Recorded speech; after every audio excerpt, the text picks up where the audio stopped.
Hi hello నమస్తే, నేను మీ kit. Welcome to 100 TV. ఈరోజు మనతో పాటు అనేక విషయాలు చర్చించడానికి ప్రముఖ పొలిటికల్ అనలిస్ట్ జయదేవ్ గారు మనతో ఉన్నారు. ఆయన అడిగి మరిన్ని విషయాలు తెలుసుకునే ప్రయత్నం చేద్దాం. నమస్తే జయదేవ్ గారు. నమస్తే. ఇప్పుడు టీడీపీ ప్రభుత్వం హయాంలోకి వచ్చింది. టీడీపీ ప్రభుత్వం వచ్చి కూడా చాలా రోజులు అయిపోయింది. సో కాకపోతే అనేక హత్యలు, అనేక దాడులు ఈ వైసీపీ నేతల మీద జరుగుతున్నాయని ఈ వైసీపీ వాళ్ళు ఆరోపిస్తున్నారు. సో దీన్ని మీరేమంటారు? ఎవరు ముందు స్టార్ట్ చేశారు, గుడ్డు ముందా పిల్ల ముందా అనే విషయాన్ని మనం జస్టిఫై చేయలేం. ఎందుకంటే గడిచిన 5 ఏళ్ళలో 2019 నుంచి 24 మధ్యలో తీసుకుంటే అసలు చాలా జరిగాయి. ఎన్ని జరిగాయి అంటే మనకి చెప్పలేం. రకరకాలుగా సామాన్యుల నుంచి ఉద్యోగస్తుల వరకు, అలాగే రిటైర్డ్ పెన్షనర్సు, లేబర్ కూలీ, ఎస్పెషల్లీ మన గృహ కార్మికులు ఉన్నారు, భవన కార్మికులు అంటారు, వాళ్ళు కూడా చాలామంది ఇబ్బంది పడి, అన్ని రంగాల వాళ్ళు ఇబ్బంది పడి తిట్టుకున్న సందర్భాలు ఉన్నాయి. కొంతమంది చనిపోయారు, కొంతమంది హత్య గావించబడ్డారు. ఆఖరికి మాజీ మంత్రి వివేకానంద రెడ్డి గారి లాంటి వ్యక్తులు కూడా హత్య చేయబడిన తర్వాత దానికి సంబంధించిన ఏ అంశాలు ముందుకెళ్ళలేదు, కొలిక్కి రాలేదు. సో ఇప్పుడు మళ్ళీ వైసీపీ, టీడీపీ వచ్చింది, టీడీపీ స్టార్ట్ చేసింది, అది ఇది అని చెప్తున్నారు. అసలు ఎలక్షన్ కౌంటింగ్ మొన్న మే 13 జరిగిన తర్వాత 13 నెక్స్ట్ నుంచి బీభత్సంగా కొన్ని దగ్గరలో దాడులు జరిగాయి, కొన్ని ఆఫీసులు ధ్వంసం చేశారు. ఆఖరికి మధ్యలో ఉన్న పోలీసులు, సిఐలు, ఎస్ఐలు తలలు పగిలాయి కదా. అప్పుడు మరి ఎవరు ఏ అబ్జెక్ట్ చేయలేదు, ఎవరు మాట్లాడలేదు. ఇంకోటి ఏంటంటే జనరల్గా ఎక్కడైనా ఎలక్షన్స్ వరకు ఓకే, పోలింగ్ తేదీ వరకు మ్యాక్సిమం ఉంటాయి. పోలింగ్ తేదీ అయిపోయిన తర్వాత కూడా ఇట్లా గొడవలు జరగడం, తారాస్థాయికి వెళ్ళిపోవడం, దానికి సంబంధించి డీజీపీని, చీఫ్ సెక్రటరీని, ఎలక్షన్ కమిషన్ పిలిపించి మరీ అక్షింతలు వేయడం, ఇవన్నీ జరిగాయి. అలా జరుగుతూ పాటు వాళ్ళు కూడా ఉన్నారు. ఎలక్షన్స్ అయిపోయిన తర్వాత, కౌంటింగ్ అయిపోయిన తర్వాత ఒక నెల రోజుల వరకు స్పెషల్ బలగాలు ఏవైతే ఉన్నాయో, ప్లాటూన్స్, అవన్నీ కూడా రాష్ట్రంలో మోహరించి ఉండాలి. మేము చెప్పే వరకు అక్కడే ఉండాలి. మాకున్న ఇంటెలిజెన్స్ రిపోర్ట్ ప్రకారం ఇలా ఉంది. ఒక డీజీపీ స్థాయికి కూడా ఇంటెలిజెన్స్ రిపోర్ట్ వచ్చి ఉండదా? వచ్చే ఉంటుంది. మీరు ఎందుకు సీరియస్గా దాన్ని తీసుకోలేదు అన్నట్టు కూడా ఎలక్షన్ కమిషన్ పెట్టింది. సో అవన్నీ జరుగుతున్నప్పుడు కూడా, అంత ఇష్యూస్ అవుతున్నప్పుడు కూడా వైసీపీ వాళ్ళు ధర్నా చేయడం కానీ, లేదంటే ఇట్లా దాడులు జరుగుతున్నాయి ఎవరు పట్టించుకోవట్లేదని కానీ ఏమనలేదు. ఎందుకంటే అప్పటికి ఇంకా కౌంటింగ్ అవ్వలేదు, మాదే గవర్నమెంట్ వచ్చేస్తారని ధీమా ఉన్నారో, లేదంటే మేము ఏం చేస్తే అదే చెల్లుతుందని అనుకున్నారో, మొత్తానికి జరిగింది.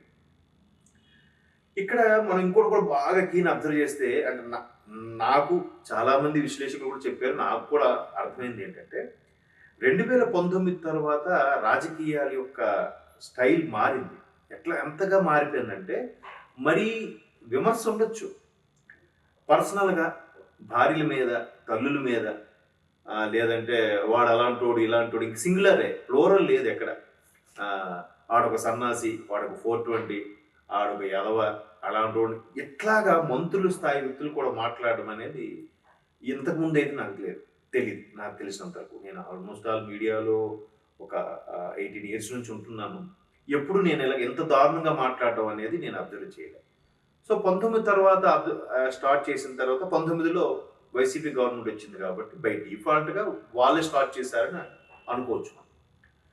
ఇప్పుడు టీడీపీ వచ్చిన తర్వాత జగన్మోహన్ రెడ్డి గారు ఎప్పుడూ లేదు బయటికి రాకుండా, అసలు తాడేపల్లి ప్యాలెస్లో ఉంటూనే ఎక్కడైనా సంక్షేమ పథకాలకు కానీ, లేదంటే ఏవైనా మేజర్గా రిబ్బన్ కట్ చేయాల్సి వస్తే వెళ్ళేవారే తప్ప బయటకు వచ్చేవారు కాదు. ఆ ప్యాలెస్లోనే అక్కడే మంత్రులతో సమీక్ష కానీ, అధికారులతో సమీక్ష కానీ అన్నీ జరిగాయి.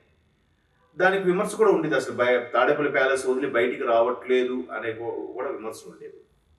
అవన్నీ ఒకవేళ బయటికి వెళ్ళాలన్నా కూడా ఫుల్ సెక్యూరిటీ పెట్టి, బారికేడ్లు పెట్టేసి, ఆంధీ వేలో ఉన్న చెట్లు కొట్టేసి అట్లా కూడా వెళ్ళేవారు. 5 కిలోమీటర్ డిస్టెన్స్ కూడా హెలికాప్టర్ వాడుకున్న సందర్భాలు ఉన్నాయని కూడా చాలామంది విమర్శించడం కాదు, అది మనం చూసాం కదా 5 ఏళ్ళు. సో అటువంటి జగన్మోహన్ రెడ్డి మొన్న కౌంటింగ్ అయిన తర్వాత, గవర్నమెంట్ ఫామ్ చేయలేకపోయిన తర్వాత, గడిచిన నెల రోజుల్లో 3 సార్లు పులివెందులకు వెళ్ళి వచ్చారు ఆయన సొంత నియోజకవర్గానికి. ఎందుకు వెళ్ళాల్సి వచ్చింది? మరి ముందు నుంచి కూడా ఇలా ఉంటే బాగుండేది కదా. ముందు నుంచి కూడా కార్యకర్తలు కానీ నాయకుల యొక్క మనోభావాలు తెలుసుకునేలాగా, లేదంటే వాళ్ళకి కలవడానికి ఛాన్స్ ఇచ్చేలాగా ఉంటే బాగుండేదేమో అని ఇప్పుడు అందరూ అభిప్రాయపడుతున్నారు. సో మొత్తం మీద ఈ కల్చర్ ఎవరు స్టార్ట్ చేశారు ఏంటి అని చూస్తే ఇంతకుముందు కూడా ఉండేవి, లేరు అని అనట్లేదు. 2014 ముందు అంటే స్టేట్ బైఫ్రికేట్ అవ్వక ముందు కూడా ఒక పార్టీ ఒక పార్టీ దూషించుకోవడం, విమర్శించుకోవడం అన్నీ ఉండేవి. తర్వాత కొంతమంది కార్యకర్తలు, పార్టీకి సంబంధించిన కార్యకర్తలు కానీ నాయకులు కానీ అర్థాంతరంగా హత్య గావించబడడం, చనిపోవడం గట్రా చూసాము. అంటే అది ఎవరు చేశారో తెలిసేది కాదు, పబ్లిక్గా ఉండేది కాదు. ఒకవేళ వీడే చేయించుంటారా, వాడే లేపించుంటారా, అట్లాంటి వార్తలు విన్నామే తప్ప పబ్లిక్గా ఆ పర్టికులర్ పార్టీ కూడా ఇలా చేయించాడు, ఆ పర్టికులర్ పార్టీ కూడా ఇలా చేశాడు అని ఎక్కడ ఉండేది కాదు. ఇప్పుడు అది ఓపెన్ అయిపోతున్నారు క్లియర్గా. అంటే ఒకరికొకరు, ఇప్పుడు మనం వినుకొండ ఇన్సిడెంట్ చూడండి, ఒకడు వచ్చి పబ్లిక్లో వాడు చేయి నరికాడు, మిగతా అందరూ చోద్యం చూస్తున్నారు, ఎందుకు ఏంటిని మాట్లాడలేదు. వైసీపీ వాళ్ళు అంటారు, టీడీపీ వాడు వచ్చి వైసీపీ కార్యకర్తలు చేయి నరికాడు అని అంటారు. టీడీపీ వాళ్ళు అంటారు, మాకు తెలుసు వినుకొండకు స్థానికంగా ఎవరైతే దాన్ని ఏమంటారు మైనార్టీ సెల్ అధ్యక్షుడు ఉన్నాడో ఆ మైనార్టీ సెల్ అధ్యక్షుడు అనుచరులే వీళ్ళిద్దరు, సో వాళ్ళు కొట్టుకొని మా మీద తోసేస్తున్నారు అన్నట్టుగా. ఇందులో ఏది వాస్తవం అనేది పోలీసులు తేల్చాలి. ఒకవేళ పోలీసులు తేల్చిన ఆ గవర్నమెంట్ మీది కాబట్టి మీకు ఫేవర్గానే చెప్తున్నారని అంటారు వీళ్ళు. ఫర్ ఎగ్జాంపుల్ వివేకానంద రెడ్డి గారి హత్య తీసుకోండి. 2018 అంటే ఇంకా కొద్ది రోజులు ఎలక్షన్స్ ఉన్నాయనగా సంథింగ్ 19లో అయినట్టున్నాయి ఎలక్షన్స్. 18 ఎండింగ్లో ఎప్పుడో ఆయన ఆగస్టు సెప్టెంబర్ డేట్ సరిగ్గా గుర్తులేదు, వివేకానంద రెడ్డి గారు హత్య గావించబడ్డారు. అది ముందు నార్మల్ డెత్ అన్నారు, ఏదో అన్నారు, తర్వాత వీళ్ళు గవర్నమెంట్ వచ్చింది. గవర్నమెంట్ వచ్చిన తర్వాత కూడా నిజంగా వివేకానంద రెడ్డి అంటే ఎవరు? రాజశేఖర రెడ్డి గారికి స్వయాన తమ్ముడు.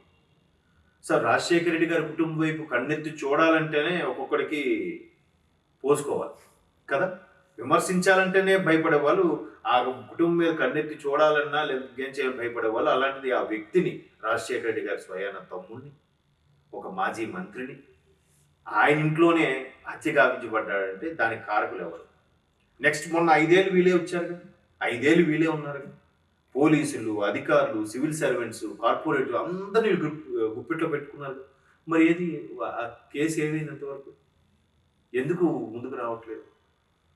సో అటువంటి వీళ్ళు వెనక ఇన్ని ఇబ్బందులు పెట్టుకొని ఇప్పుడు వీళ్ళు ప్రశ్నించడం వల్ల నిజంగా టీడీపీ వాళ్ళు ఆ పని చేసినా కూడా వీళ్ళు గట్టిగా ప్రశ్నించలేకపోతున్నారు, గట్టిగా మాట్లాడే పరిస్థితి లేదు. ఎందుకంటే అసెంబ్లీలో కనీసం ప్రతిపక్ష హోదా కూడా కోల్పోయిన పరిస్థితి.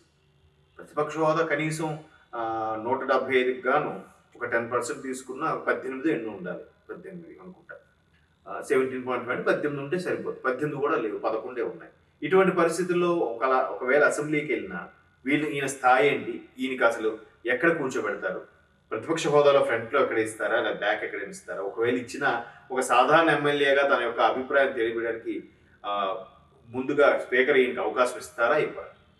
So AP speaker Ayyanna Patrudu గారు ముందే ఈయన వేసే పంచులకి వాటికి భయంకరంగా రిటర్న్ ఇచ్చేవారు.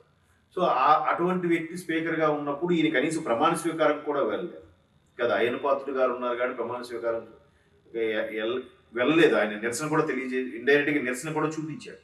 సో అటువంటి అయ్యన్న పాత్రుడు స్పీకర్గా ఉన్నప్పుడు ఈయన కనీసం మాట్లాడడానికి మైకైనా ఇస్తారా, ఇవ్వరా అనేది ఇప్పుడు బిగ్ క్వశ్చన్. సో వీళ్ళు గవర్నమెంట్ వచ్చినప్పుడు వాళ్ళు ఇదని, వాళ్ళు గవర్నమెంట్ వచ్చినప్పుడు వీళ్ళు ఇదని, ఒకరి మీద ఒకరు జరుగుతూనే ఉంటాయి. బట్ ఇది ఎంతవరకు వెళ్తుందో చూడాలి. ఎందుకంటే వైసీపీ వాళ్ళు కూడా ఢిల్లీలో కూడా ధర్నా చేస్తాము, పార్లమెంట్ స్థాయిలో ఈ శాఖ పార్లమెంట్ వినిపించేలా చేస్తాము అంటారు. రాష్ట్రపతి పాలన తేవాలి అని అంటున్నారు, ఇది సాధ్యమా? అది ట్వీట్ చేశారు రాష్ట్రపతి గారు, మేము భారతదేశంలో భాగమే, మమ్మల్ని చూడండి, లేదా రాష్ట్రపతి పరిపాలన వీయించండి, ఇక్కడ టీడీపీ ఎంత దారుణంగా ఉంది అని అంటే. మరి గతంలో జరిగింది, గతంలో ఉద్యోగులు కూడా జీతాలు పడలేదు కదా టైంకి. 18వ తేదీన కూడా జీతాలు పడిన రోజులు ఉన్నాయి, 12వ తేదీన జీతాలు పడిన రోజులు ఉన్నాయి. మరి అప్పుడు ఎవరికి చెప్పాలి, ఎవరికి చెప్పుకున్నారు? మరి దాన్ని ఎవరు మాట్లాడరే? అంటే ఇప్పుడు నెల రోజులే అయింది గవర్నమెంట్ వచ్చి, నాకు తెలిసి నెల రోజుల పైన, అదే ప్రమాణ స్వీకారం జరిగిన నెల రోజుల పైన అయింది. ఈ నెల రోజులకే వీళ్ళు భరించలేక రాష్ట్రపతి పాలన అని అంటే మరి గడిచిన 5 ఏళ్ళలో ఏం జరగాలి, ఏం జరిగింది, ఎవరు మాట్లాడారు? చూద్దాం మరి ఇంకా వీళ్ళు వైసీపీ వాళ్ళు అంటే ప్రస్తుతం వాళ్ళ ముందున్న బిగ్గెస్ట్ టాస్క్ ఏంటంటే వాళ్ళ మనుగడ కొనసాగించాలి. అంటే వాళ్ళు నెక్స్ట్ 29కి పార్టీ ఉంటుందా లేదా అనే విమర్శలు కూడా వినిపిస్తున్నాయి కాబట్టి ప్రస్తుతానికి పార్టీని కాపాడుకోవాలి, దాని మనుగడ కొనసాగించాలంటే ప్రజల్లో ఉండాలి, ఇటువంటి స్టేట్మెంట్స్ ఇస్తుండాలి, ఇట్లా ట్వీట్ చేస్తుండాలి, ముందుకెళ్తూ ఉండాలి. చూద్దాం అధినేత మరి ఎంత పవర్‌ఫుల్‌గా ఏ విధంగా వాళ్ళని శ్రేణుల ముందుకు తీసుకెళ్తారో